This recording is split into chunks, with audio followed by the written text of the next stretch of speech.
Bonjour et bienvenue dans Kinopod, le podcast grand écran. Je suis votre hôte, le chevalier Jean Weber, et mes aristocrates sont... Baron Vachot, Gentleman Cockyock Pistols. Lord Philippe Sedbon, podcasteur officiel de la cour depuis 1742.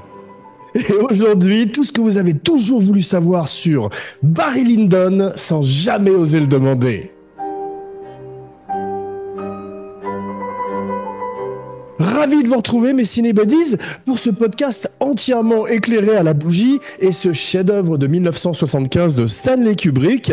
Alors, un film très particulier aujourd'hui, une émission spéciale, car c'est mon film préféré. C'est non seulement mon film préféré de Kubrick, mais mon film préféré tout court. Je sais que, curieusement, Laurent n'est pas très fan ni du film, ni du metteur en scène, mais nous allons en parler au cours de l'émission. Non, une fois de plus, je plaisante, c'est également le film préféré, je crois, de Laurent. On va voir si c'est toujours le cas après la 70e ou la 74e vision aujourd'hui. Mais en tout cas, c'est comme ça qu'on s'est connus sur le net.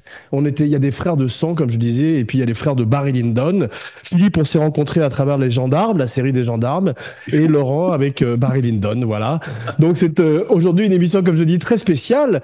Et pour ouvrir donc en fanfare cette merveilleuse émission, une petite promo. N'oubliez pas de liker, de partager, de commenter, de follower, de vous abonner partout où vous écoutez le podcast, en particulier la chaîne YouTube d'Abracadapod, avec chaque semaine une nouvelle fantastique vidéo de Romain Lénoff.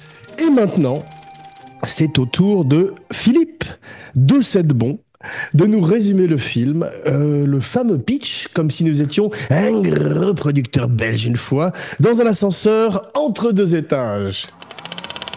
Au XVIIIe siècle, en Irlande, un adolescent de 34 ans, trop fougueux, doit s'exiler à la suite d'un duel truqué.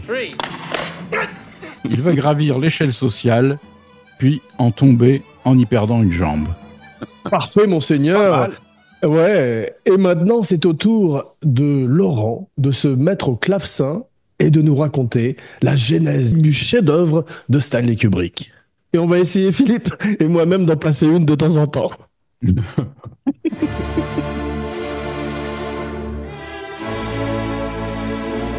Alors, la jeunesse de ce film, on en a déjà souvent parlé ici, donc je vais quand même vous faire l'historique complet. Vous savez quand même que c'est un film que Kubrick a fait parce qu'en fait, il n'avait pas pu faire le fameux Napoléon sur lequel il avait travaillé carrément depuis la fin de 2001, l'Odyssée de l'espace. Il existe un livre chez Taschen qui retrace vraiment toutes ses recherches, son scénario. C'est d'ailleurs intéressant de le lire par rapport à Barry Lyndon, on en parlera tout à l'heure. Mais dis donc, comme il n'a pas pu monter ce Napoléon et qu'il avait fait d'énormes recherches sur la manière de photographier un film qui se passerait au XVIIIe siècle, avec notamment des recherches sur les éclairages à la bougie, il a voulu mettre à profit quand même toutes ses recherches pour pas perdre tout ça dans un film comme ça qui se passerait aussi un film d'époque. Pour Barry Lyndon, j'ai constitué un dossier de milliers de documents iconographiques. Je crois que j'ai mis en pièces tous les livres d'art disponibles dans le commerce pour classer les reproductions de tableaux.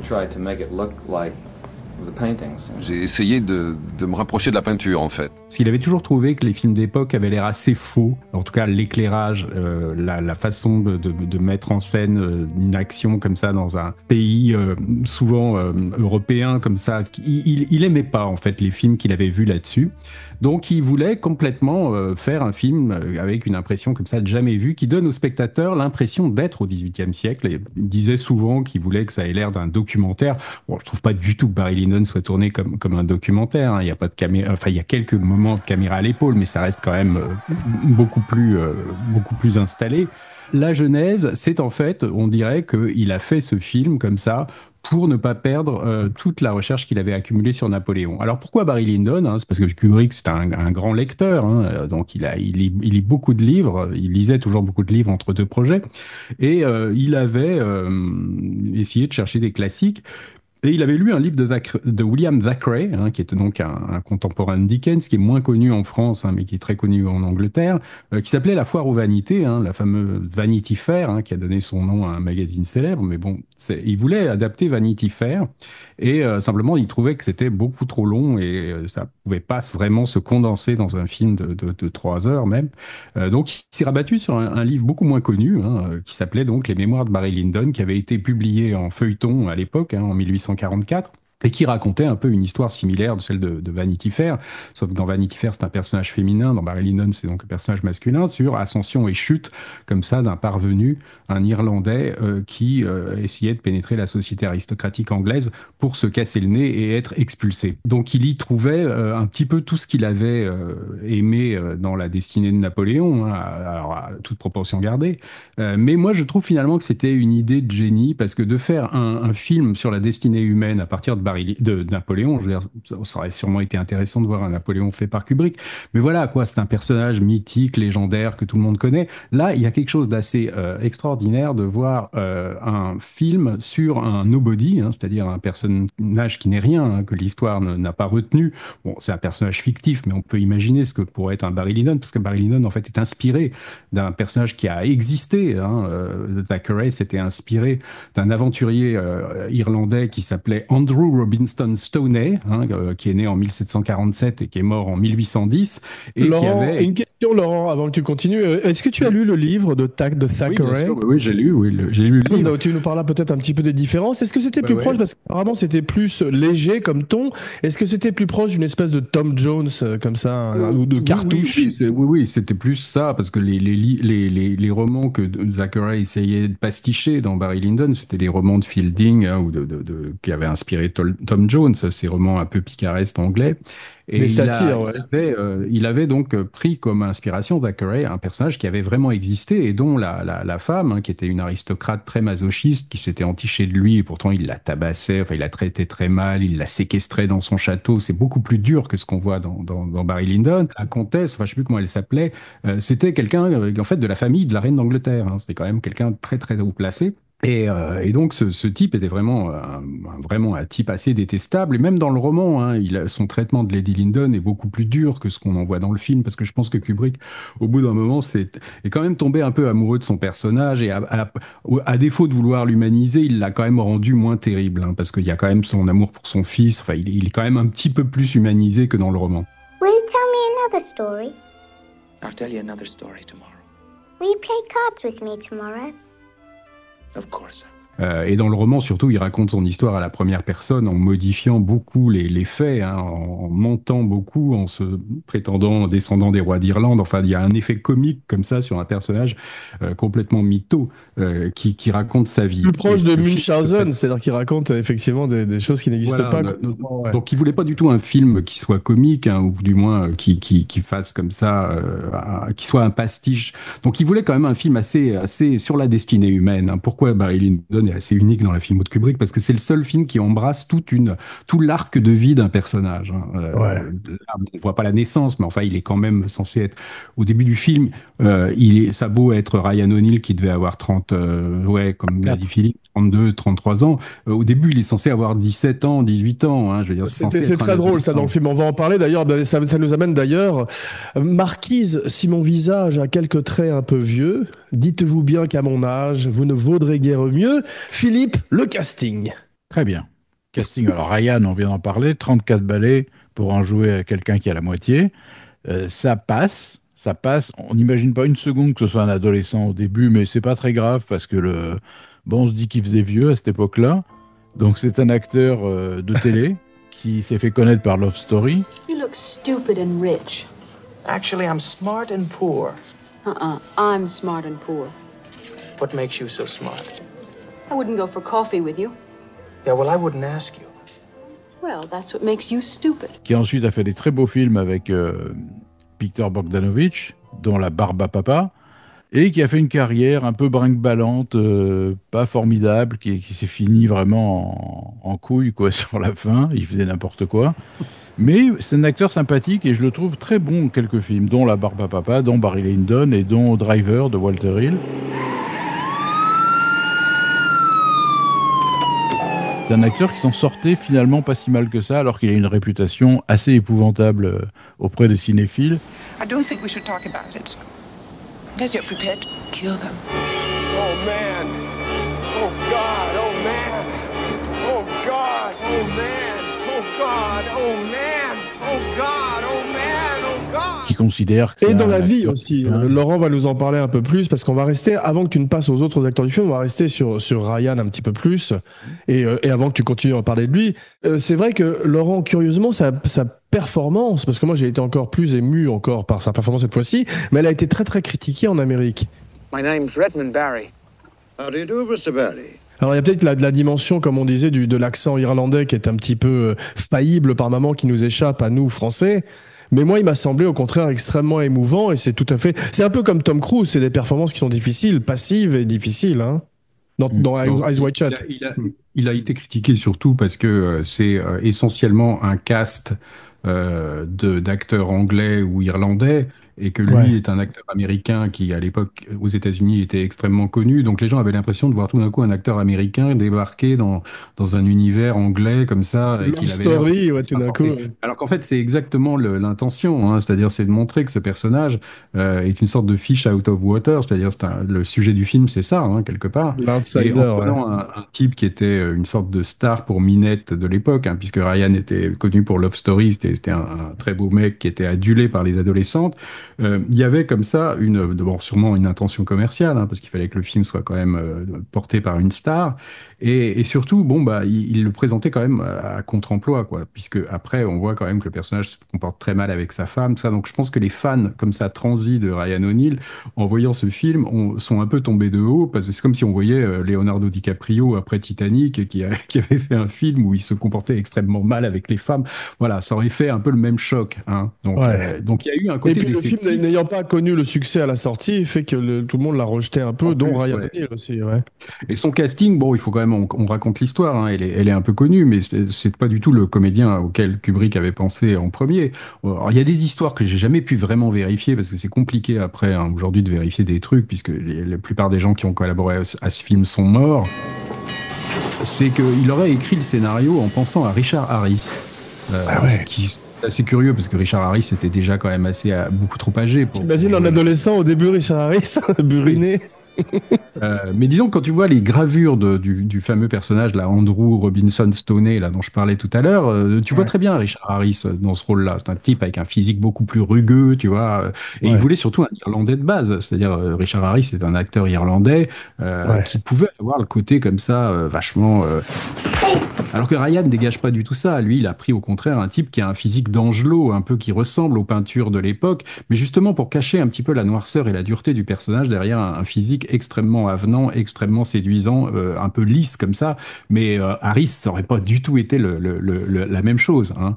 Et bon, après, surtout, il a proposé le rôle à Robert Redford, qui était à l'époque pas encore l'énorme star qu'il est devenu, hein, puisque je rappelle quand même que Barry Lyndon a été tourné en 73, donc ça veut dire que l'écriture, tout ça, c'est 72. Hein, donc Redford n'est pas encore l'énorme star de post-Larnac et tout ça, les hommes du président, hein.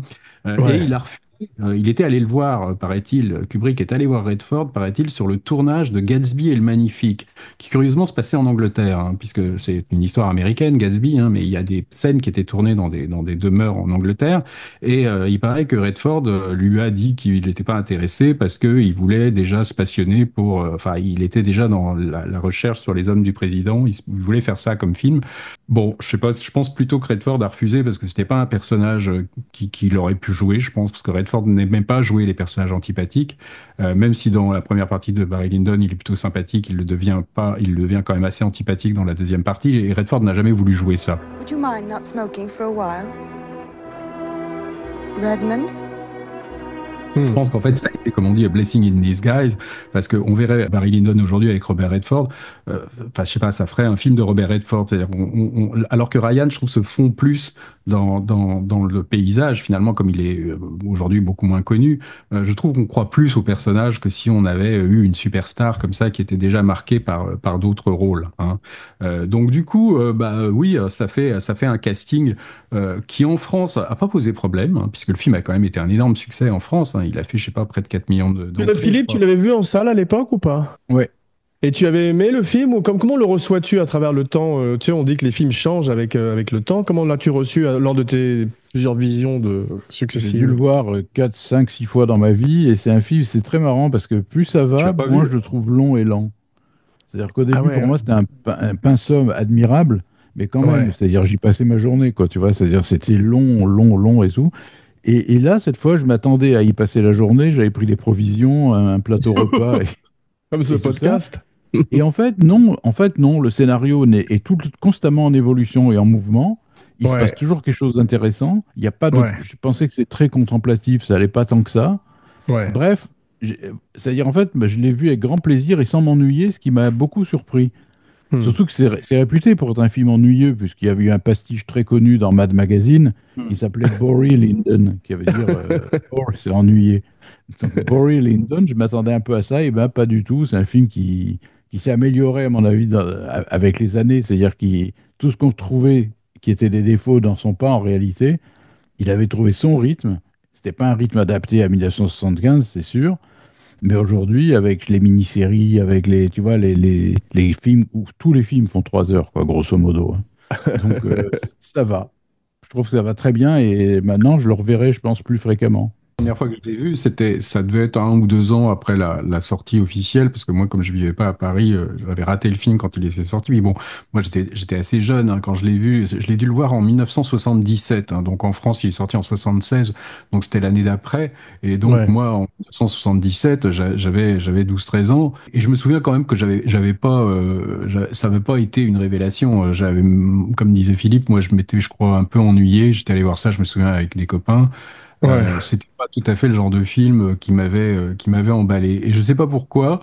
Bah, des années après, je l'ai revu à l'occasion d'une reprise hein, pendant l'été, parce qu'à l'époque c'était comme ça. Vous savez, les films ressortaient souvent Mhm. l'été à Paris ou même en banlieue. Et c'est là que je l'ai en fait redécouvert et que ça m'a vraiment beaucoup remué. Alors je sais pas pourquoi. Je sais pas pourquoi ce film m'a parlé plus que Tu d'autres. disais que c'était peut-être par rapport au fait qu'il parlait de la paternité, que c'est quelque chose qui t'avait frappé aussi à ce niveau-là, non? Par rapport à ton expérience à toi, Oui, non? enfin, moi j'avais perdu mon père, mais bon, franchement, c'est pas. Il y a plein de films où tu vois le héros qui perd son père au début du film.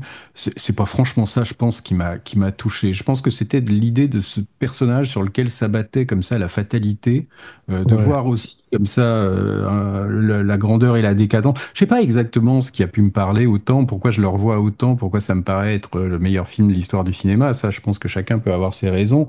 Moi, je me lasse pas de revoir ce film, alors que quand même, j'ai dû le voir Combien de fois quoi, l'as-tu vu là officiellement au compte de ce jour? là, je l'ai pas revu là pour le podcast parce que bon, quand même, je le connais par cœur. Mais la dernière fois que je l'avais compté, c'était, je crois, 67 fois, quoi. Oh la Waouh. vache. Depuis 1977, hein, donc c'est Ouais, pas. ouais. Enfin, je pense qu'il y a des gens qui ont vu Star Wars ou des films comme ça autant, tu vois. Mais bon, là, moi, j'y vois quand même toujours quelque chose de nouveau. Je crois même que plus tu vieillis, plus tu le vois différemment. Je ne suis pas frappé par les mêmes choses. Et voilà, quoi, ça fait partie. Je pense que tout le monde a des films comme ça. Moi, pourquoi Mhm. celui-là? Je sais pas, on pourrait en parler avec un Je crois qu'il y a une psychanalyste, chose, hein. moi, il y a une chose qui m'a frappé cette fois et qui, je pense, ça participe de pourquoi ça nous émeut plus qu'avant, c'est qu'il y a ce côté, tu sais, de quelqu'un qui veut rentrer dans un monde qui n'est pas le sien Your Majesty, may I present Mr. Barry Lyndon? Your Majesty. Mr. Lyndon? Mhm. et qui est refusé. C'est-à-dire Ouais. qu'il est obligé de changer de personnalité, d'oublier sa morale, d'oublier tout ça Ouais. pour rentrer dans ce monde qui finalement finit par le recracher comme un noyau, tu vois. Bien sûr, Et grand thème kubrickien, Laurent, comme tu le sais mieux que personne, puisque c'est toujours all the best people, les Ah meilleurs ouais, mais gens, moi, tu vois, qu'on retrouve dans Shining, découvert, dans Lolita et dans Eyes Wide Shut, qui sont ces cercles, effectivement, comme tu dis, Philippe, où on ne peut pas pénétrer.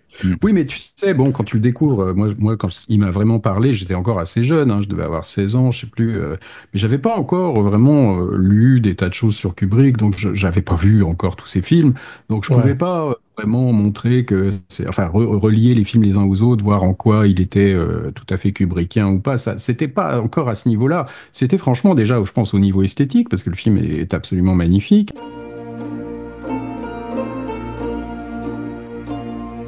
on réduit souvent ce film à ça. C'est-à-dire, on dit souvent, voilà, c'est des belles images, c'est la lumière des bougies, c'est l'objectif pour tourner comme ça, fabriqué par la NASA, extrêmement sensible. On ne dit pas autre chose souvent de ce film. On le réduit à une reproduction de tableau. Aussi, il y a le cliché de la froideur et de la distanciation de Kubrick. Alors que tu vois, ce film est plein d'émotions, plein de passion. À l'échelon critique, bon, peut-être pas en France, parce qu'en France, il était pas mal reçu, mais les gens ne savent pas trop quoi en dire. C'est-à-dire que, donc, ils parlent de choses superficielles, c'est-à-dire l'esthétique, le fait, ah là là, ça ressemble au gros. Les bougies, ouais, toujours. Voilà, bon, une fois que tu as dit ça, même si c'est vrai, t'as pas dit grand-chose. Et souvent, bon, quand tu faisais 2001 l'Odyssée de l'espace, quand tu faisais Orange Mécanique ou Docteur Folamour, tu pouvais parler plus facilement autour du film. C'est-à-dire, tu pouvais parler de la course aux armes atomiques, tu pouvais parler de l'exploration spatiale ou de la vie extraterrestre, tu pouvais parler de la violence chez les jeunes. Là, quand tu parles de Barry Lyndon, c'est quand même quelque chose, tu sais pas trop quoi dire. Tu vois, ils savent pas comment le prendre, en fait, quoi. Et aux États-Unis, ça a été vraiment ça, hein. C'est-à-dire qu'ils ont pas compris pourquoi il avait fait ce film-là. Et le film, à l'époque, pouvait paraître un peu désuet, c'est-à-dire qu'il n'était pas du tout dans cette mouvance du nouvel Hollywood, dans tous ces films à propos, critiques, on sait notoirement que Spielberg n'avait pas aimé à l'époque. Il disait que c'était comme de faire une visite du musée du Prado sans pause déjeuner. Et moi, je voulais te demander, Laurent, avant de redonner la parole à Philippe sur le casting, pardon de t'avoir interrompu, Philippe, mais c'est une émission un peu spéciale, comme on disait. Et Laurent, qu'est-ce que pensait De Palma et ensuite Friedkin du film, si tu as eu l'occasion de leur en parler? Les metteurs en scène américains, si tu veux, quand tu leur parlais de ce film, même s'ils te disent qu'ils ont une admiration pour Kubrick, tout ça, généralement, c'est pas le film qu'ils aiment. De Palma m'a raconté que la première fois qu'il avait vu le film, et il l'a vu, je crois, dans la fameuse projection qui avait eu lieu à Los Angeles, là, au Ciné-Dôme. Enfin, le Dôme, ouais.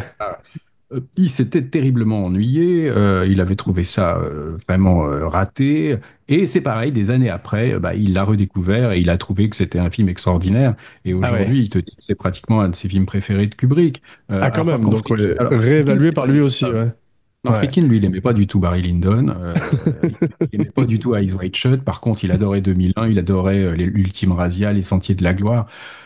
Mais Barry Lyndon, il aimait pas du tout. Il trouvait que c'était ennuyeux. Bon, ça m'étonne pas parce que quand tu vois ce qu'il fait, un film d'époque, il a jamais vraiment beaucoup aimé ce cinéma-là.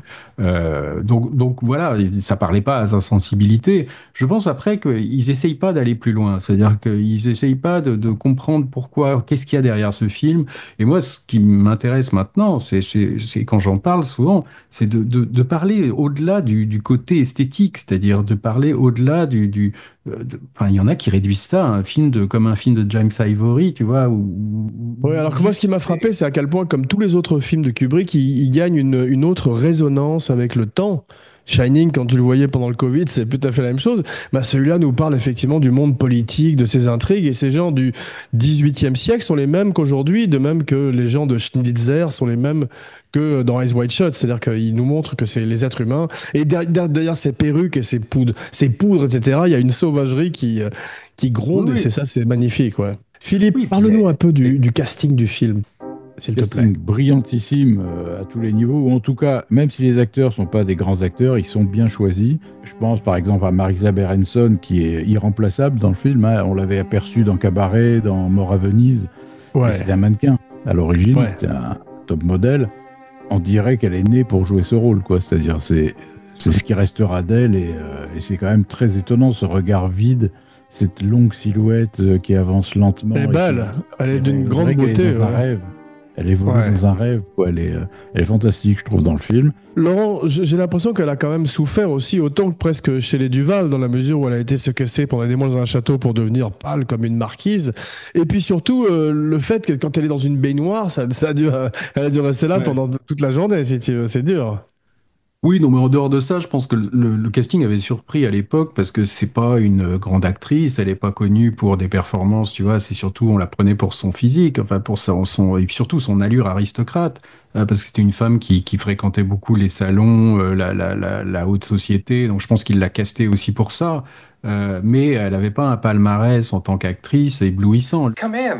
Lui, il l'a découverte dans Cabaret. Good afternoon, Fräulein, and how nice to see you again. It's nice to see you again. Il la connaissait pas, il a trouvé qu'elle avait une sorte d'allure comme ça qui lui plaisait. Il l'a contactée, il avait même pas vu, il se souvenait même pas, je crois encore qu'elle jouait dans Mort à Venise. Mais voilà quoi, c'est comme si aujourd'hui, je sais pas, un très grand metteur en scène pour son nouveau film demandait à une top modèle, tu vois, de jouer un rôle comme ça. Enfin, c'est comme s'il y avait Timothée Chalamet et Kate Moss, tu vois, ou des gens comme ça.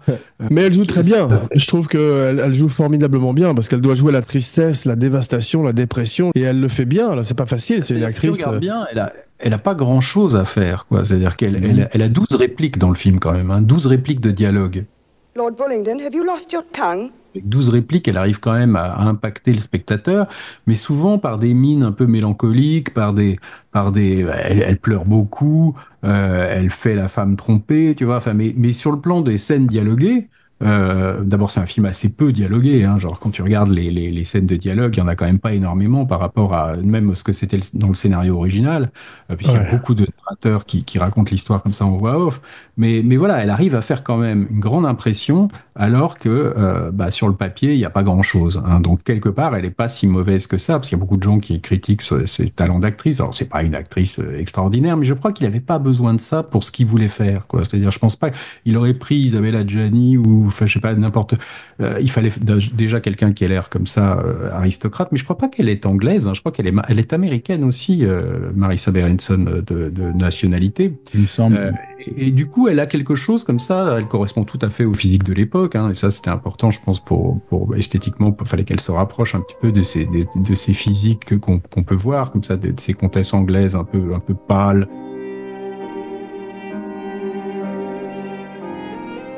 Elle arrive quand même à habiter le personnage et à le rendre finalement, je trouve, assez émouvant. Enfin, surtout dans la dernière scène, je trouve, quand on la voit, quand on revient, hein, une fois que Barry on a laissé Barry de côté, qu'il est reparti en Irlande avec sa mère, tu vois.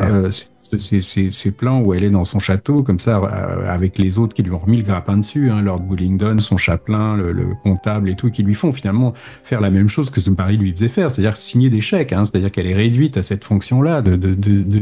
C'est bouleversant cette fin, parce que tu as vu, elle a un bug. Tout d'un coup, elle a un bug. Elle s'arrête et elle pense à sa vie passée. Tu vois, quand elle voit le nom de son mari sur la quittance à signer, hein, puisque c'est une pension qu'elle va lui verser jusqu'à la fin, on voit qu'elle est tout d'un coup émue, comme si elle se rappelait de cet homme qui a pourtant été quand même infidèle, très pas très élégant avec elle, voire violent. Et on voit quand même, ça doit être son masochisme, hein, c'est-à-dire qu'elle a l'air quand même d'être encore amoureuse de lui. Et on voit son fils qui la presse à passer à autre chose, comme ça, parce que lui, il sent tout d'un coup qu'elle retombe sûrement encore en pamoison. Et ça fait d'elle un personnage assez tragique et assez émouvant, quoi. C'est-à-dire qu'elle est enfoncée dans son masochisme, comme ça. Kubrick disait souvent qu'il voulait, à travers la comtesse de Linden, montrer le côté tragique de ces gens qui tombent amoureux de la personne qu'il ne faut pas, quoi. C'est-à-dire qui finalement se ruinent leur vie en tombant amoureux d'une personne qui ne leur convient absolument pas. Et il disait souvent que on assistait souvent à ce genre de relation, enfin on trouvait ce genre de relation souvent quand l'attirance était exclusivement suscitée par le physique, hein. C'est-à-dire que chez les gens qui sont attirés les uns par les autres uniquement parce que le physique leur plaît, ça a tendance à dévier vers des relations souvent sadomasochistes. C'est ce qui m'est arrivé avec Philippe, tu te rappelles? Juste pour terminer, avant que tu termines, petit quiz sur ce film, pour toi qui connais tout sur ce film. Quel est le prénom de Lady Lyndon? Honoria. Bravo, il est incollable. Le fameux H. Ouais. Ça, faut avoir lu le livre. C'est dit dans le livre. Mais quand tu vois le fameux H Lyndon, quand elle signe. Quel signe? H, c'est Honoria. Quand on disait que c'est une relation qui repose sur le physique, Lady Lyndon et Ryan, c'est annoncé dès leur première rencontre à la table de jeu, puisque tu vois ce long échange de regards, c'est une séduction comme ça, pas physique, hein, c'est-à-dire on sent qu'elle le désire et lui, on sent surtout qu'il est très calculateur parce qu'il sait qui elle est et qu'il veut lui mettre le grappin dessus parce que ça peut lui permettre de faire un mariage d'argent. Mais elle, on voit qu'elle est séduite comme ça par le physique et c'est quelque part assez amusant parce que quand tu regardes la nouvelle de Schnitzler qui a inspiré Eyes Wide Shut, hein, quand la femme raconte à son mari qu'elle a été séduite par cet officier C'est exactement ça qui montre là. Hein. Donc je pense qu'il y a une survivance de Schnitzler dans Barry Lyndon. C'est pas fait comme ça du tout dans le roman. Hein. Dans le roman, c'est intéressant parce qu'en plus à cette époque, il voulait déjà porter le roman de Schnitzler à l'écran. Oui. Et puis moi j'avais un peu discuté avec Ryan O'Neill par Messenger parce qu'il était sur Facebook à une époque et il m'avait raconté qu'il lui avait parlé de ça à l'époque déjà. Alors, il aurait été bien. Peut-être pas dans l'idée de lui proposer le rôle du docteur, parce que je pense pas du tout que c'était un rôle pour Ryan O'Neill, mais voilà, il y pensait déjà. Donc il y a forcément des survivances il y en a plein, hein, on pourrait en énumérer d'autres, hein, du procédé, en tout cas de narration qui sont dans la nouvelle de Schnitzler et qui l'utilisent dans Barry Lyndon. Ça c'est manifeste, mais voilà quoi. Donc c'est pour ça que ce film en fait est tellement riche, c'est qu'il a à la fois mis à profit les recherches qu'il avait fait sur Napoléon, il a ces espèces de recherches aussi narratives qu'il voulait mettre dans son adaptation de Schnitzler, mais qu'il n'arrivait pas à faire à l'époque. Donc ce film a profité de tout ça, en fait, quoi. Et en fait, quand on lit le roman, on voit, bon, même si c'est un peu la même histoire, quand même, on reconnaît l'histoire, hein, c'est pas complètement très différent, mais on voit que c'est complètement autre chose. Philippe, au frère Cohen de faire une adaptation de Barry Lyndon, je suis sûr que ça ferait un film sûrement plus proche du roman, mais complètement différent du film de Kubrick. Intéressant. Philippe, Hardy Kruger. Please do not be offended, Lieutenant. But may I ask whether you are carrying your identity papers? Hardy Kruger, excellent acteur allemand qui a fait une belle carrière en France, qui a joué entre autres dans Un taxi pour Tobruk, Les Dimanches de Ville d'Avray. Enfin, c'est un super comédien, qui pouvait faire beaucoup de choses.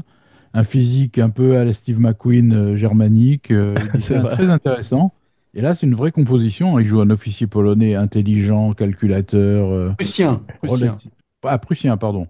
Enfin, il est très bien dans le film.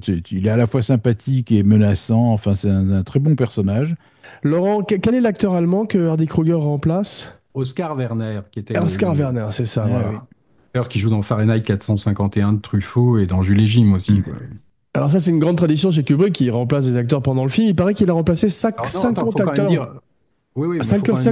50 acteurs anglais sur Barry Lyndon, il a remplacé, paraît-il, pendant le tournage.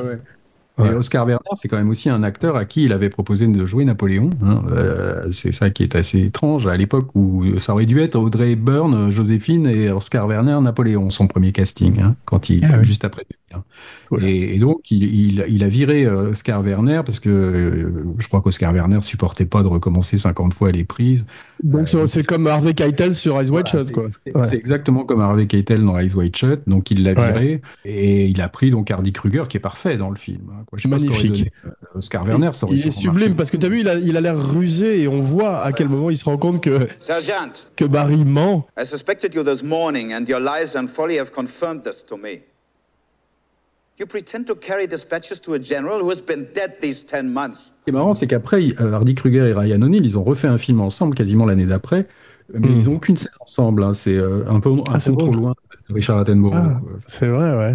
C'est drôle. Ich verstehe kein Wort. Tausende von Fallschirmjägern sollen über Holland abspringen. C'est Tatsache. Ou Ryan O'Neill, dans ce film, dans Un pont trop loin, ce qui est marrant, c'est que Ryan O'Neill a une scène avec Robert Redford. Julian, where the hell are you? Here, sir. Donc t'as l'impression que t'as le Barry Lyndon choix numéro 1 face au Barry Lyndon choix numéro 2. C'est assez curieux. C'est drôle. Ce n'est pas important. Maintenant, je suis fatigué. Je désire dîner. Allons-nous? Steven Berkoff, excellent acteur aussi, anglais, déjà utilisé par Kubrick dans Orange Mécanique, dans un autre film, je ne sais plus lequel. Non, je crois que c'est le seul, mais tu as raison. Mais on voit plusieurs acteurs de l'écurie de Kubrick dans le film, ouais. Donc c'était un acteur très versatile, très froid, comme ça, qu'on a vu jusqu'à Rambo 2, qui jouait un officier russe.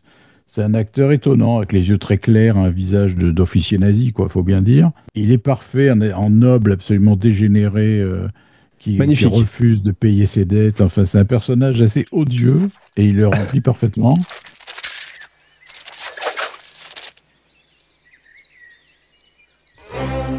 Il y a Léon Vitali, qui est génial dans le film, qui est devenu l'assistant personnel de Kubrick ensuite, et qui là joue le fils de Marisa Berenson, devenu grand, et qui est Barry Lyndon à un point insoutenable, il en devient fou, quoi.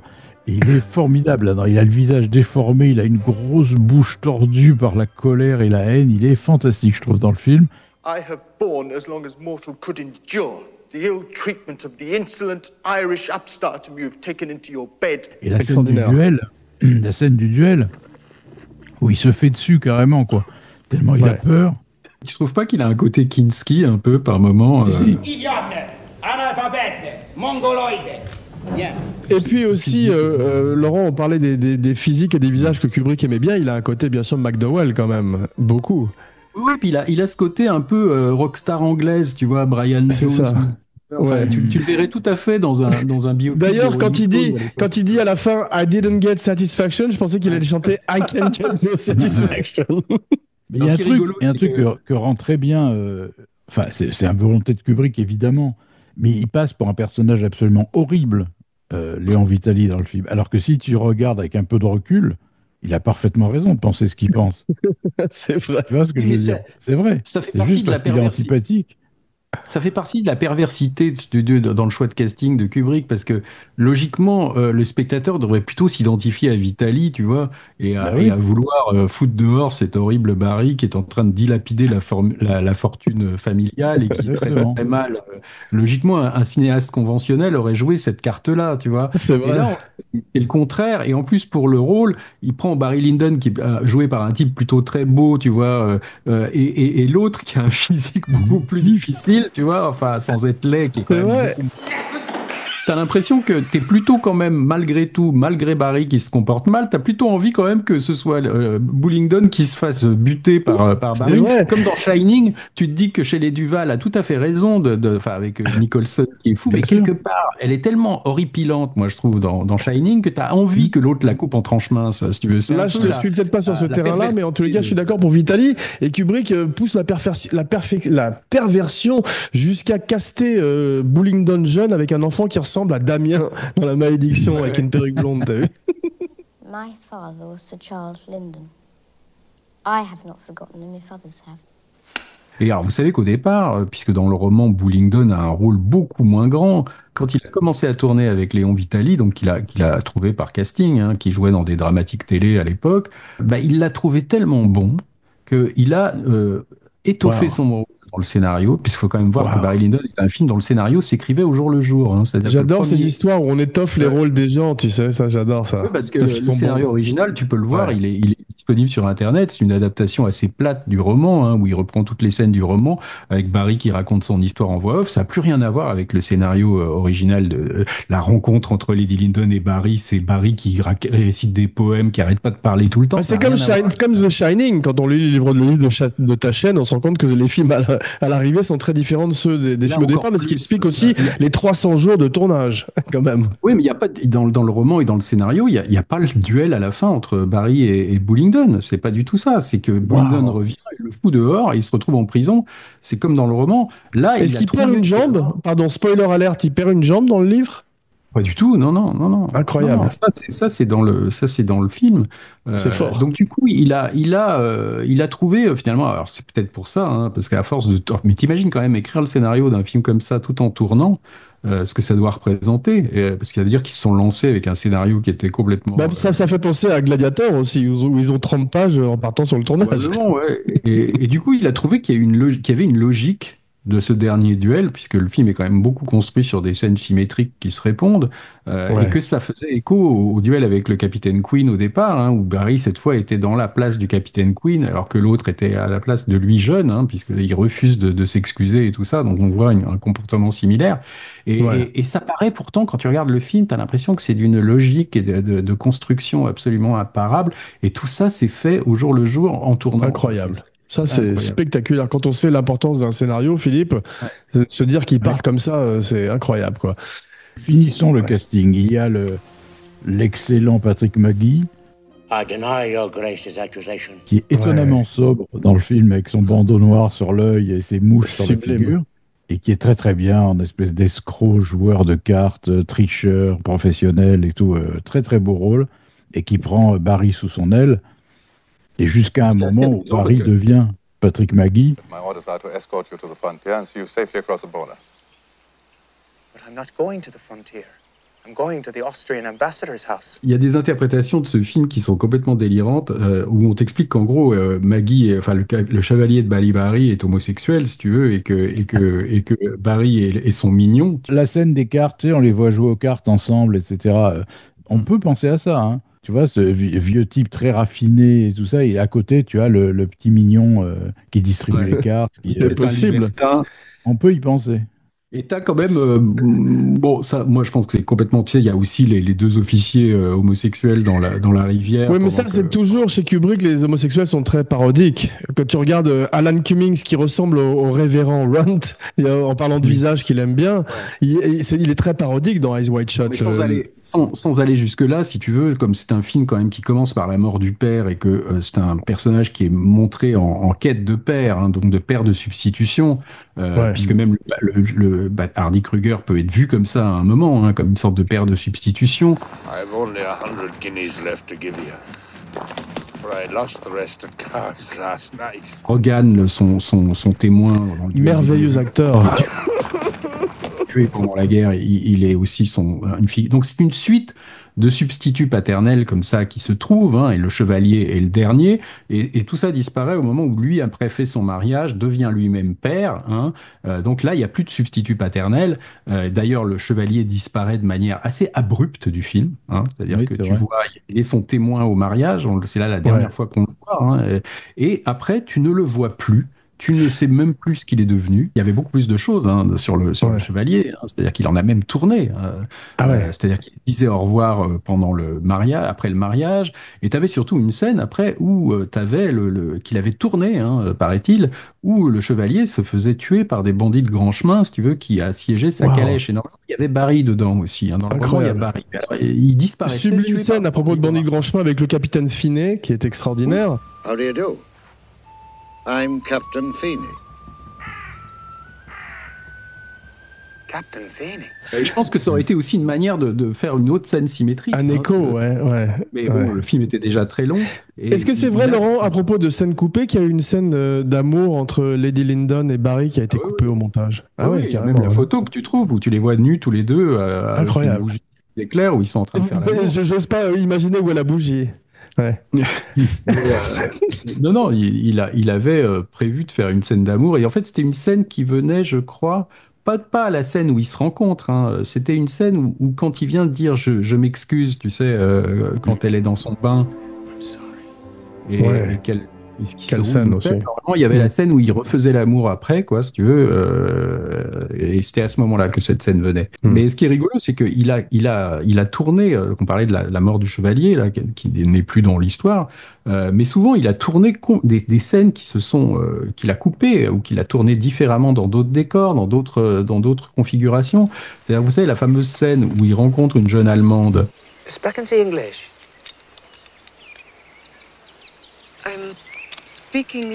Magnifique scène. De la guerre, il trouve cette jeune Allemande qui l'héberge chez lui, tout ça, et finalement il couche avec et il reste quelques jours avec elle. Logiquement, c'était dans le roman, en fait, il est avec un autre type, hein, ils désertent tous les deux, ils sont tous les deux, et il tombe sur cette Allemande. Et donc ils vont tous les deux passer la nuit chez l'Allemande qui leur donne à manger. Et en fait, c'est l'autre Anglais qui couche avec l'Allemande.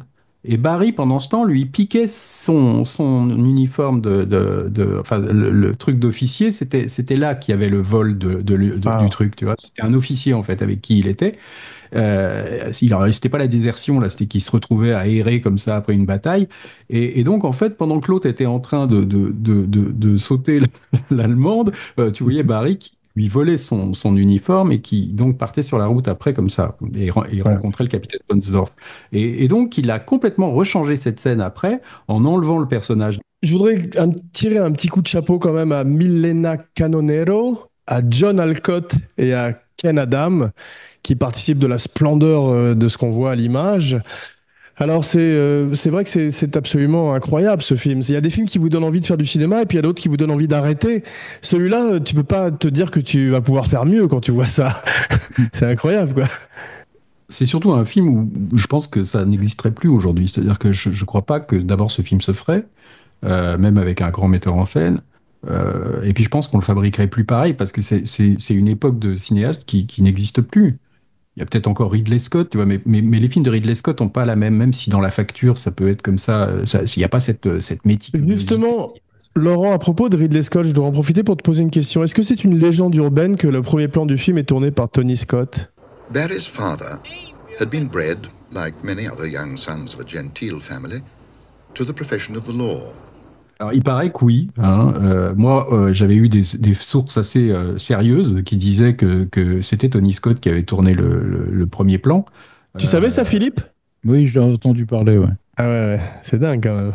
En fait, il y a Tom Cruise qui a donné une interview il y a quelques années où il racontait que pendant, je ne sais plus quel tournage, Days of Thunder, enfin avec Tony Scott lui avait raconté qu'il travaillait sur Barry Lyndon et qu'il avait fait des plans de deuxième équipe et tout. Et donc, disons, après, il y a Guillermo del Toro qui l'avait évoqué aussi, et on avait découvert que... Mais ceci dit, quand tu as grandi l'image, tu te rends compte qu'un des deux duellistes est Denzel Washington, donc ça donne un indice quand même. Donc après, il paraît que, je sais pas, on l'a vu ensemble sur Facebook, c'est l'assistant, comment il s'appelle, Brian Cook, qui a dit que c'était faux, que c'est ça. demandé à Tony Scott de faire une deuxième équipe et ça a été démenti, Comme ils avaient demandé à Alan Parker, à Hugh Hudson, enfin à Adrian Lyne, tous les metteurs en scène de cette école de cinéma un peu venue de la pub.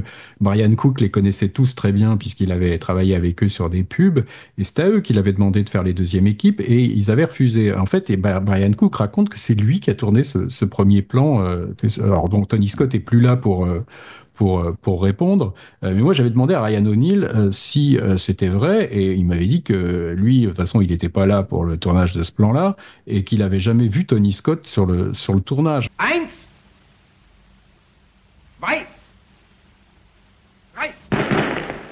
Moi, je pense que c'est un plan qu'il a fait en Irlande.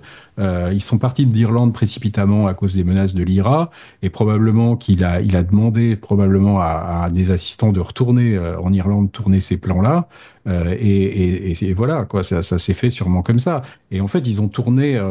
C'est peut-être même pas tourné en Irlande, j'en sais rien, parce qu'il y a ce petit muret comme ça qui a l'air quand même assez caractéristique de l'Irlande.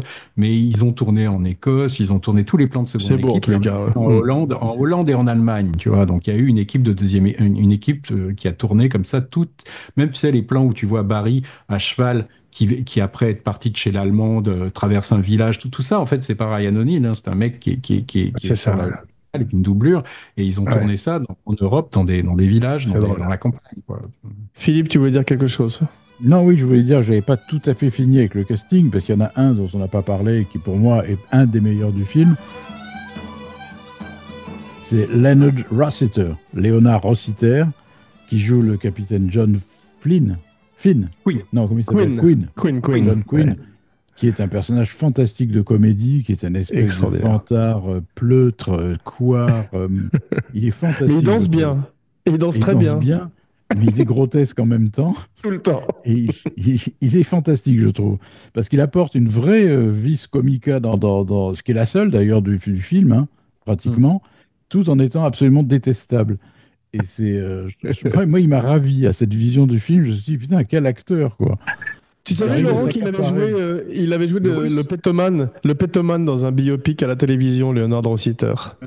Non, mais il joue surtout le russe dans 2001, quoi. Bien sûr, mais tu as également Philip Stone, qui était extraordinaire en Graham. On retrouve ces acteurs qui ont travaillé plusieurs fois avec Kubrick, si tu veux. Donc, Rossiter, il était surtout connu pour avoir fait des pubs très célèbres. Avec John Collins. 70, avec John Collins, je crois que c'est pas Cinzano. Si, c'est ça, dans les avions, était très drôle. Et qui étaient tournés par Alan Parker, quoi. Tu vois, ça, je savais pas. Incroyable. Mais il est extrêmement drôle, et Philip Stone est magnifique parce que il y a des moments, il y a une scène où il parle pas et Kubrick lui donne un plan comme ça et il est comme un fantôme et il ressemble déjà au Grady qui va jouer dans le Shining, dans l'Overlook, tu sais. Pour le personnage du Capitaine Quinn, là, ce qui est intéressant quand je parlais de l'influence de Schindler sur Barry Lyndon, c'est que tu vois quand même que le Capitaine Quinn joue cet officier britannique qui finalement demande en mariage la cousine de Barry au début, dont il est amoureux, Nora. Et donc, tu vois cette scène où tu vois Barry qui est complètement consterné quand il apprend que les deux vont se marier. C'est à une table où ils sont tous en train de déjeuner en famille. Et donc, tu vois son visage plein de haine. C'est là qu'il lui jette son verre au visage pour le provoquer en duel. Donc tu vois qu'il y a une haine, il y a une jalousie de voir tout d'un coup cet officier comme ça qui a tout ce que lui n'a pas, hein, c'est-à-dire une situation, un prestige de l'uniforme, tout ça.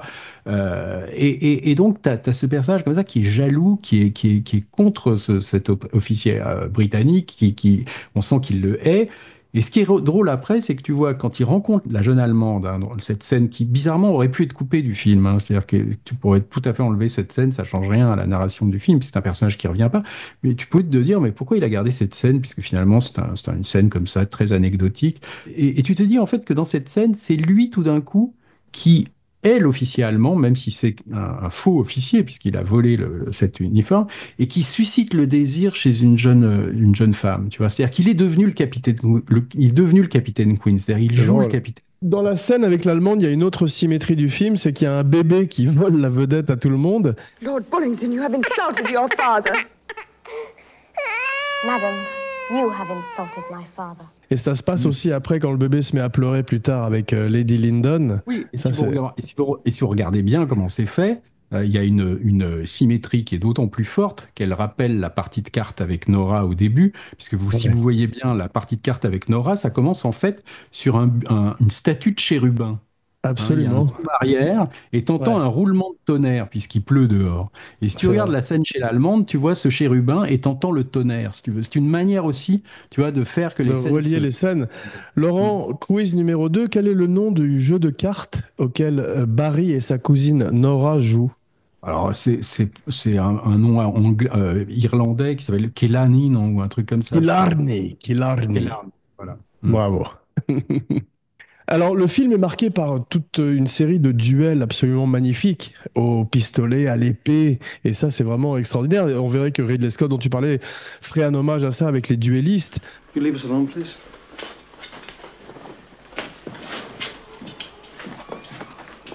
Mais chacun des duels a sa propre personnalité. C'est ça qui est extraordinaire, c'est que ils ont leur propre identité visuelle.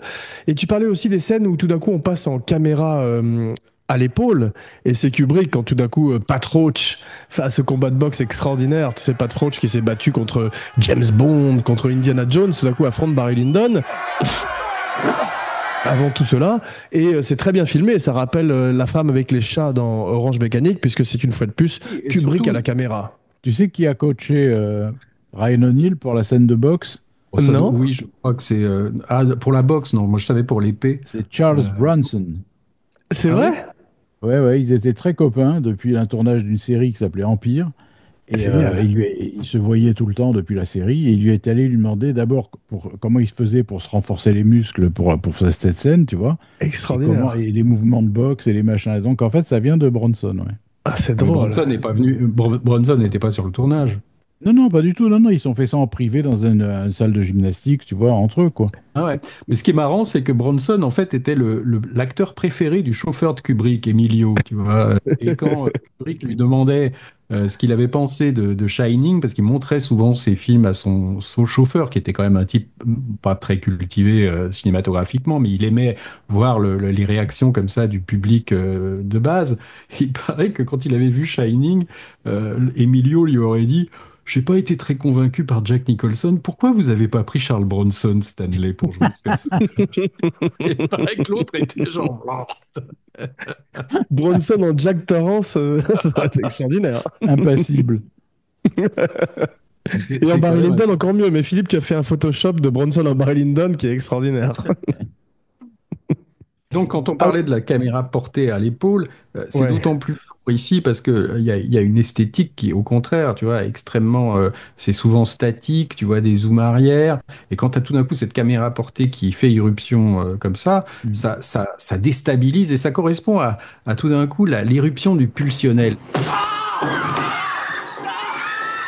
Ça, c'est un des grands thèmes de Kubrick, c'est-à-dire pourquoi il aimait tellement Napoléon, parce que c'était quelqu'un qui avait tout prévu dans les moindres détails, et quelque part, un mouvement d'humeur peut foutre en l'air toute une stratégie et toute une vie. Hein, c'est très intéressant, et c'est magnifique, parce que tout d'un coup, le chaos arrive dans un tableau de William Hogarth, ou de Watteau, ou de Gainsborough, et ça, c'est... C'est la même chose pendant le concert, quand tout d'un coup, Bullingdon débarque et que Barry explose, il peut plus se contenir, et lui fout une raclée devant tout le monde. Et c'est ça qui précipite, qui commence à précipiter sa chute. Donc cette caméra portée, c'est le pulsionnel, c'est la passion qui tout d'un coup prend le pas sur la raison, prend le pas sur le côté calculateur comme ça et fout tout en l'air en fait quelque part. Les scènes de violence sont bien filmées, Philippe. Tu as vu, hein, les scènes, que ce soit la scène de boxe ou la scène où il fout une raclée à Lord Bullingdon devant tout le monde, la caméra à l'épaule aide beaucoup, mais ça fait pas bidon. Hein. Non. D'abord, c'est très rapide. C'est-à-dire qu'il y a pas de, tu vois, il y a pas d'insert gore ou trop violent. C'est rapide, c'est vu parce que vous voyez les gens dans la scène. C'est-à-dire qu'on voit les mecs de dos qui se mettent des coups. C'est jamais en gros plan. C'est vachement efficace. Oui, surtout, t'as les mecs qui glissent sur le parquet. Tu vois, t'as ces espèces ils essayent de le retenir et tu les vois les chaussures qui glissent. Donc sur le son, t'as aussi les corps qui s'effondrent et tout ça. Mais il faut quand même dire aussi que pour la scène de combat de boxe à l'armée, là, que Ryan O'Neal avait un passé de boxeur. Hein, c'est vrai. C'est pas évident parce qu'il a pas la gueule du boxeur cabossé et tout ça, mais c'est un type qui faisait de la boxe. Et je sais pas si ça a joué aussi dans la mort. Depuis l'adolescence, on voit des photos de lui adolescent en train de faire de la boxe avec son frère ou je sais pas qui, ouais. Non, puis t'as surtout la mère de Barry, qui est une actrice. Magnifique. You must obtain a title. I shall not rest until I see you, Lord Lyndon. Excellente. Incroyable. Que tu peux voir la dans scène où elle vire comment il s'appelle Reverend Runt. C'est le révérend Runt. Le référent Runt, voilà. La scène où elle le vire, c'est fantastique des deux côtés. Incroyable, parce que tu as vu tout l'amour qu'elle avait pour son fils avant, et tout d'un coup, tu vois une dureté vis-à-vis de Runt, et ça devient un duel entre ces deux à mort. Et ce qui est marrant, c'est que c'est bon, t'as l'importance de la quête du père dans Barry Lyndon, mais t'as aussi l'importance de la mère, quoi. C'est-à-dire cette espèce de présence comme ça, qui y avait un peu dans la vie de Napoléon aussi, parce que dans le scénario de Napoléon, Laetitia, donc la mère de Napoléon, il y a une scène où elle lui raconte une histoire comme ça quand il est dans son lit, d'ailleurs qui évoque qui annonce les scènes où tu vois Barry qui raconte à son fils, tu vois, l'histoire militaire. Donc la présence de la mère, en tout cas dans Barry Lyndon, est très très importante. Hein. T'as l'impression qu'elle est presque vendue avec Barry, quoi. Tu vois, parce c'est vrai. Quand il raconte les histoires au petit Brian, à son fils, qui ressemble à Danny Torrance, à propos de visage qu'a mis à Kubrick, j'étais bouleversé et j'ai pas pu regarder la scène de la mort du fils. La deuxième scène, j'ai pas pu la regarder cette fois-ci. J'ai été obligé de l'accélérer. On le voit pas mourir, on voit son agonie. Non, mais c'est bouleversant quand il raconte cette histoire à son fils. Et tous les gens qui reprochent à Kubrick de ne pas avoir d'émotion devraient regarder cette scène, simplement. Et à Ryan O'Neal de jouer mal, parce que là, il est fantastique. Fantastique. Il est incroyable. Il m'avait raconté que pour le tournage de la scène de la mort de son fils, ça avait été assez dur pour lui, parce qu'ils ont fait je sais pas combien de prises à la fin, je crois qu'il en pouvait plus. Il faisait très très chaud, il me disait. Et il disait que ce qui était d'autant plus difficile, c'est qu'il y avait une invasion de sauterelles dans le château. Donc il y avait des sauterelles partout dans la chambre. Incroyable. Et surtout, tu avais un zoo, paraît-il, dans le château où il tournait. C'était un truc où il y avait une ménagerie, bizarrement. Et tu avais des singes, c'est-à-dire comme dans La Malédiction, des babouins qui, paraît-il, hurlaient, mais pendant les prises, tu vois, genre... Kubrick n'en pouvait plus. Donc il a dit, il faut trouver un moyen de faire taire ces singes. Donc on va leur donner des bananes. Donc il paraît qu'il y a des camions entiers de bananes qui sont arrivés, tu vois, pendant le tournage. Donc il balançait des bananes aux babouins pendant le tournage de la scène. Et Ryan, il t'expliquait que lui, il était là, tu sais, en train de pleurer, tout ça, il entendait comme ça. Alors que bon, au XVIIIe siècle, il n'est pas censé y avoir de babouins, tu vois. C'est Greystoke, tu sais. Il disait qu'au bout de la deuxième semaine où il tournait cette scène, parce que ça, je crois qu'ils ont mis 3 semaines pour la tourner, à la fin, t'entendais les babouins qui étaient là, parce qu'ils étaient malades, parce qu'ils avaient mangé trop de bananes. Donc t'entendais les babouins qui faisaient...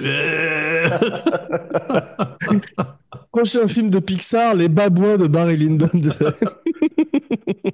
Non, mais il est formidable dans cette scène-là, mais ça correspond aussi, je te dis, à ces moments dans le film où le personnage pleure, c'est-à-dire que t'en as plusieurs comme ça, où t'as l'impression que ce personnage qui est plutôt extrêmement lisse, qui a l'air d'avoir aucune émotion, aucune expression même, et tout d'un coup, il y a des moments où il craque. Donc c'est la première fois où il pleure, je crois que c'est quand Grogan est tué son mentor, là, son premier mentor. Bien sûr. Le sergent anglais, tu le vois pleurer.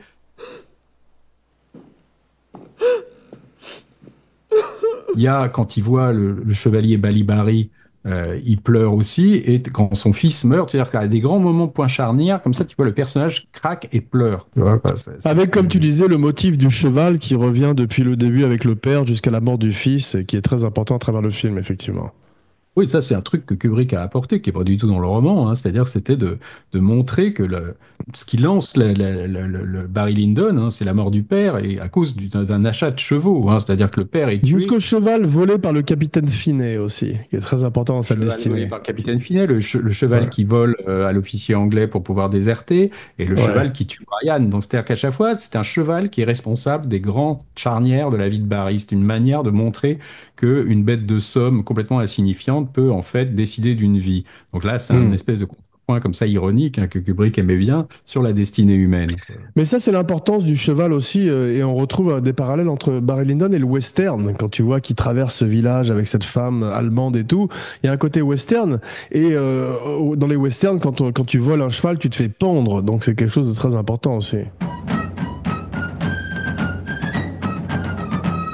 Si quelqu'un a encore quelque chose à dire sur Barry Lyndon, qu'il le dise. À toi, Philippe. J'ai une chose. Tu veux pas qu'on a fini là déjà? Attends, tu n'as pas reçu satisfaction encore, c'est ça? Moi je pensais qu'on était juste en amuse-bouche là, quoi. Putain. Vas-y, Philippe. Non, je voudrais dire l'énorme importance du trio en mi bémol majeur de Schubert, qui est un air absolument obsédant, lancinant, et qui accompagne les images, qui se fond dans les images de manière magnifique, quoi. C'est-à-dire, c'est inégalable. Schubert a été un choix intéressant. At first, I wanted to stick entirely to 18th century music, although there's no rule that says you have to. J'avais d'abord voulu m'en tenir exclusivement à de la musique du XVIIIe siècle, quoiqu'il n'y ait aucune règle dans ce domaine. Unfortunately, there is no passion. There's nothing even remotely that could pass for a love theme. Malheureusement, on n'y trouve aucune passion, rien qui puisse évoquer, même lointainement, un thème d'amour. J'ai donc fini par tricher de quelques années en choisissant un morceau de 1814. C'est des pièces musicales qui ont été adaptées, hein, donc c'est-à-dire c'est pas les morceaux originaux, c'est-à-dire le trio de Schubert, quand tu l'écoutes dans sa version normale, originale, elle est un peu différente, hein, et moi je trouve moins belle en fait. Je trouve que c'est un type qui s'appelle Leonard Rosenman qui a en fait arrangé tous les morceaux classiques à l'exception du concerto de Vivaldi là, qu'on entend surtout dans la deuxième partie. Disons que la sarabande de Handel, qui est le thème principal du film, hein, cette espèce de les duels. Un peu la marche de Orange Mécanique, là, des funérailles pour la reine Marie, mais disons qui est complètement orchestrée de manière symphonique, comme ça, pour signifier le poids de la fatalité, comme ça, du destin. C'est Leonard Rosenman qui l'a orchestré, quoi. Et de plus, c'était très difficile de trouver une musique dramatique dans la musique du XVIIIe siècle.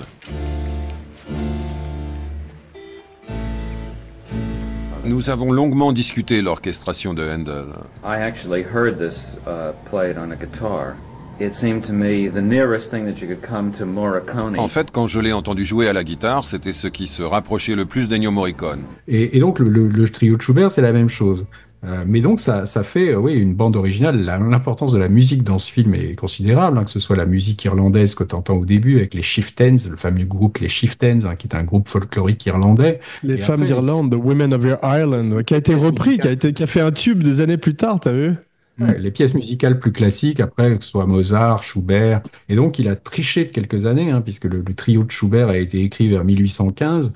Donc, c'est pas une musique du XVIIIe siècle, mais ça se marie quand même merveilleusement avec les images. Et c'est marrant parce que Tony Scott, par exemple, dont on parlait, il a réutilisé ce trio dans le film The Hunger, Les Prédateurs, où tu vois la rencontre au XVIIIe siècle de Catherine Deneuve et David Bowie sur le thème du trio, quoi. L'utilisation de la musique, de toute façon, dans ce film, elle est magistrale. Il y a des gens... Vous savez qu'au départ, il pensait confier la musique du film à Nino Rota. C'est-à-dire qu'il avait contacté Nino Rota pour écrire une musique originale. Il avait même pensé... Alors ça, c'était absolument incroyable. Il avait tellement aimé la musique du Parrain, en tout cas le thème principal du Parrain, qu'il avait demandé à Nino Rota de réorchestrer le morceau pour le faire... Et du clavecin dans Barry Lyndon, tu vois, c'est délirant, tu vois, qu'on aurait reconnu le thème du parrain joué au clavecin ou je sais pas quoi, ça me paraît complètement dingo comme idée, tu vois. Mais Incroyable. Bon, il y a quelque chose dont on n'a pas parlé et qu'il faut absolument évoquer hein, quand on parle de ce film, c'est le narrateur. It is well to dream of glorious war in a snug armchair at home. Rêver de glorieux combats, c'est fort joli, chez soi, dans le confort d'un bon fauteuil. Mais y participer soi-même est une toute autre affaire. C'est la voix off de ce film, qui est donc la plus belle voix off de l'histoire du cinéma, en tout cas pour moi. C'est vrai. Et qui a été très mal reçu par plein de gens, quoi. C'est-à-dire, et notamment aux États-Unis, que les gens disaient, ce type annonce à l'avance tout ce qui va se passer, ça tue complètement le suspense, il n'y a plus aucun intérêt. Voilà, les critiques. Alors ça, c'était surtout les Anglo-Saxons qui avaient réagi comme ça, et c'est quand même complètement idiot parce que c'est quand même pas du tout. Ça ne joue pas sur le suspense. C'est-à-dire, il te dit ce qui va arriver, mais il te dit pas quand et comment. C'est-à-dire, donc ça crée une crainte, une attente, notamment pour quand il annonce la mort du fils à l'avance, tu vois, comme ça, tu te dis, bon, bah, le fils va mourir et tu guettes quand ça va arriver, comment, tu vois, Absolument. Donc, ça tue absolument pas le suspense. Mais surtout, on peut se demander, puisque vous savez qu'au départ, c'était donc Barry hein, qui racontait son histoire en voix off, hein, dans le scénario, avait encore ça. Il paraît que ça, d'ailleurs, généré quand même une sorte de querelle entre lui et Ryan O'Neal. Quand Ryan O'Neal a appris que c'est pas lui qui enregistrerait la voix off, il a cru que c'était en fait Kubrick qui le désavouait parce qu'il n'était pas content de son interprétation. Ils se sont fâchés hein, quand même à la fin du tournage. Ils se parlaient plus, paraît-il. Et Ryan O'Neal a dit des choses après assez critiques au moment de la sortie du film en disant qu'il était déçu par le film et tout ça. Mais finalement, il a eu cette idée-là à la fin, par exemple. C'était vraiment à la fin de la post-production qu'il a décidé de changer de voix off, enfin, de narrateur. Et c'est ça aussi qui montre que les idées géniales, souvent, c'est Kubrick arrivait à la fin. But fate had determined that he should leave none of his race behind him, and that he should finish his life poor, lonely, and childless. C'est pour ça qu'Eyes Wide Shut, c'est tragique qu'il n'ait pas pu mener le film à terme hein, lui-même. C'est que tu sais pas ce qu'il aurait fait. Peut-être qu'il aurait eu une idée, peut-être qu'il aurait mis une voix off, il paraît que c'était en projet. Donc on ne sait pas ce qu'il aurait fait, mais souvent les inspirations fulgurantes venaient sur la fin. Quoi. Et donc tout d'un coup, en changeant cette voix off, ça a changé complètement le film. Ça en a fait un film sur le destin, ça en a fait un film sur le déterminisme. Et ce type qui parle, on ne sait jamais qui c'est, hein, le narrateur de Barry Lyndon, c'est un type qui a une voix extrêmement comme ça a l'air d'être un type de la haute société. On a l'impression que c'est un gars qui raconte l'histoire de Barry Lyndon comme ça au coin du feu, hein, comme une légende, comme ça. Mais ça pourrait être aussi presque un extraterrestre, tu vois, qui parle de la destinée humaine, enfin qui regarde ces personnages s'agiter comme ça. Et puis c'est donc le point de vue de la providence, c'est-à-dire le point de vue de quelqu'un qui connaît le dessous des cartes, qui sait comment les choses vont s'agencer et qui a un regard d'ensemble sur la vie de quelqu'un qui lui croit avoir le libre arbitre, qui croit avoir l'initiative de ses actes, hein, Barry, alors qu'en fait tu vois que tout est décidé de très très haut, de très très loin, par un enchaînement. C'est souvent quelqu'un qui est passif hein, dans le film, c'est-à-dire que les choses lui arrivent souvent, hein, c'est-à-dire qu'il va pas les chercher. C'est-à-dire que Lady Lyndon, elle vient à lui quasiment, enfin, c'est-à-dire qu'elle est à la table de jeu comme ça. Plein de choses, tu vois, la façon de déserter, c'est presque par hasard. Tout d'un coup, il voit ces deux types dans l'eau homosexuels en train de discuter. Pof, il y a le cheval, il le vole. C'est pas quelqu'un qui va de l'avant, tu vois. Les choses lui arrivent. Il réagit plus qu'il agit, en fait. C'est ce que Roger Ebert a dit. Barry Lyndon est quelqu'un à qui les choses arrivent. Voilà. Et il a dit, c'est très agressif dans son détachement. T'enlèves la voix off du narrateur, c'est complètement un autre film, tu vois. Et je pense que c'est pour ça que Ryan O'Neal avait été vachement déçu. Parce qu'il a vu tout d'un coup que son personnage n'était pas le personnage héroïque qu'il croyait interpréter, je pense, quoi. C'est-à-dire que lui avait une vision de son personnage qui finalement n'était pas du tout celle que le film restitue à l'arrivée, quoi.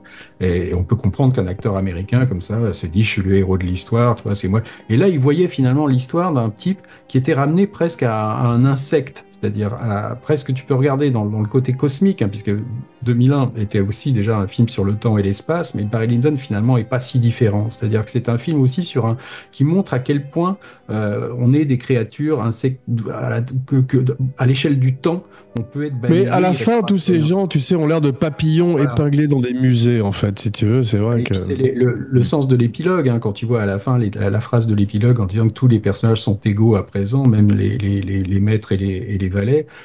c'est une manière comme ça de ramener tout le monde au même niveau. La mort agit comme un égalisateur, hein, c'est-à-dire que, et donc du coup, à l'échelle du temps, c'est-à-dire que la destinée de Barry, finalement, il n'en reste rien. S'il n'y avait pas ce narrateur qui nous racontait cette histoire-là, tu vois, il n'en resterait rien.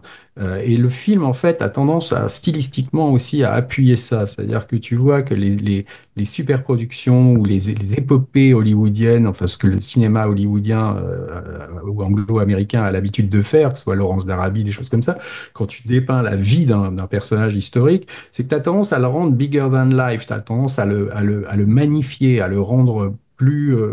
Et là, c'est un film, au contraire, qui ramène le protagoniste à un statut d'insecte tout le temps. C'est-à-dire qu'à chaque fois, tu vois, ces zooms arrière, bah, finalement, en dézoomant, te montre le personnage dans le paysage qui est grand comme ça, tout petit, tu vois. C'est-à-dire que quand tu le vois couper du bois, tu vois de ce zoom arrière et tu le vois finalement... Et il y a plusieurs reprises comme ça dans le film.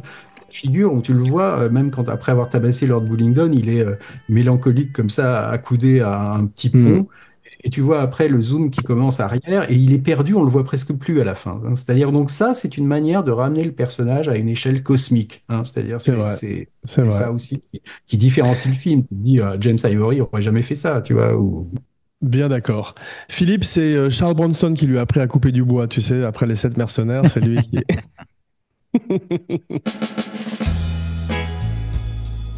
Bien, merci mes cinébuddies pour ce voyage dans le 18e siècle et dans le chef-d'œuvre de Stanley Kubrick. On se retrouve très vite pour un nouveau podcast grand écran. Pour la deuxième partie la semaine prochaine. Bah oui. Mais je pense qu'on n'a pas fini d'en parler de ce film, Laurent. On a fait qu'effleurer là, quoi. Ouais, c'est vrai qu'on a touché simplement la surface, mais peut-être une deuxième partie dans le futur. En attendant, n'oubliez pas de liker, de partager, de commenter, de follower, de vous abonner partout où vous regardez et écoutez le podcast, en particulier sur la chaîne Abracadapod de YouTube, avec chaque semaine une nouvelle vidéo de Romain Lenoff, son Katia Lazareva. Et maintenant, voici venue l'heure de dire vos noms et vos phrases signatures, la fameuse catchphrase... Alors Laurent Vachaud, bonjour chez vous. Philippe Sedbon, merci de votre attention. Parfait, je fus Jean Weber pour Kinopod. Ce fut sous le règne d'Emmanuel Macron que ces cinébuddies vécurent et se querellèrent. Bon ou mauvais, bon ou laid, riche ou pauvre, ils sont tous égaux maintenant.